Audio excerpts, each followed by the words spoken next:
সুপ্রিয় দর্শক শ্রোতা ভাই বোনেরা, আজকের পৃথিবীর সবচাইতে আলোচিত এবং ঘটনাবহুল ভূখণ্ডসমূহের অন্যতম হলো সিরিয়া। একজন মুসলমানের কাছে মক্কা এবং মদিনার পরে তৃতীয় সবচেয়ে গুরুত্বপূর্ণ এবং পবিত্রতম ভূখণ্ড হলো সিরিয়া। কারণ রাসূল করিম সাল্লাল্লাহু আলাইহি সাল্লামের বহু তাৎপর্যপূর্ণ ভবিষ্যৎবাণী রয়েছে সিরিয়াকে কেন্দ্র করে। আজকের সিরিয়ার প্রাচীন এবং ঐতিহাসিক নাম ছিল শাম। এই শামকে কেন্দ্র করে যতগুলো বর্ণনা হাদিসের কিতাবসমূহে পাওয়া যায়, সেই শামের সীমানা অবশ্য আজকের সিরিয়া থেকে বেশ খানিকটা বিস্তৃত এবং বড় ছিল। সিরিয়া, জর্ডান, ফিলিস্তিন এবং লেবানন এই দেশগুলো মিলে ছিল তখনকার শাম।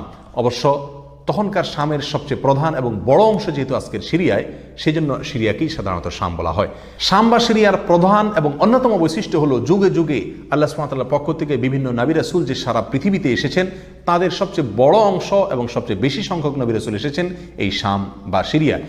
শাম বা সিরিয়া এটাই কিয়ামতের ময়দান হবে। কিয়ামতের দিন লোকেরা